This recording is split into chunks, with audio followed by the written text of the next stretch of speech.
So no problem. And ನೂರ ಅಷ್ಟೇ, ನೂರವರು ಬಂದ್ಬಿಟ್ಟು ಸಿನಿಮಾ ಮಾಡಬೇಕಾದ್ರೆ ನೂರವ್ರು ಮಾತಾಡಿರೋದು ರಿಯಲಿ ನನಗೆ ತುಂಬ ತಪ್ಪದು. ಏನಕ್ಕೆ ಯಾವುದೇ ಕಲಾವಿದ ಆಗಲಿ ಯಾರೇ ಆಗಲಿ ಒಂದು ಸರಿ ಸಿನಿಮಾ ಮಾಡ್ಬೇಕಾದ್ರೆ ಒಂದು ಸರಿ ಕಮಿಟ್ ಮಾಡಾಕ್ಬಾರೆ ಸಾಂಗ್ ಕೇಳ್ತಾರೆ, ಸಾಹಿತ್ಯ ಕೇಳ್ತಾರೆ, ಆಮೇಲೆ ಅವ್ರ ಎಕ್ಸ್ಪ್ರೆಷನ್ ಹೆಂಗೆ ಬರುತ್ತೆ, ಸಾಹಿತ್ಯ ಗೊತ್ತಿಲ್ಲ ಎಕ್ಸ್ಪ್ರೆಷನ್. ಸೊ ಎಕ್ಸ್ಪ್ರೆಷನ್ ಹೆಂಗೆ ಬರುತ್ತೆ ಸಾಹಿತ್ಯ ಗೊತ್ತಿಲ್ಲ ಅಂದರೆ ಒಂದೇ ಬರುತ್ತೆ ಅಲ್ವಾ. ಸೊ ಯಾಕಂಗೆ ಮಾತಾಡೋದು ಅಂತ ನಂಗೆ ಗೊತ್ತಿಲ್ಲ. ಸೊ ಯಾಕಂದ್ರೆ ಬಿಕಾಸ್ ಆಫ್ ಅವ್ರು ಎಲ್ಲ ಕಡೆ ಅವರು ಸ್ವಲ್ಪ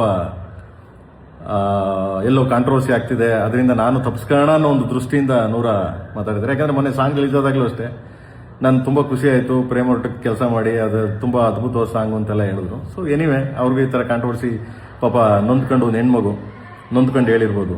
ಸೊ ಎನಿವೆ ಅದರಿಂದ ನನಗೇನು ಹರ್ಟ್ ಆಗಿಲ್ಲ. ಎನಿವೆ ಅವ್ರ ಪಾಪ ಚೆನ್ನಾಗಿರಲಿ.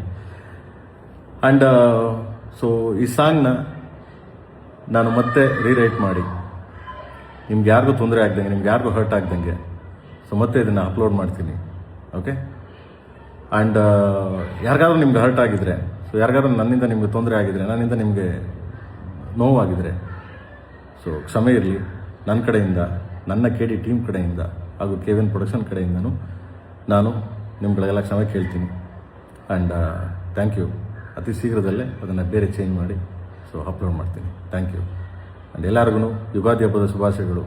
ಸೊ ಚೆನ್ನಾಗಿರಿ, ಖುಷಿಯಿಂದಿರಿ. So God bless you. Thank you.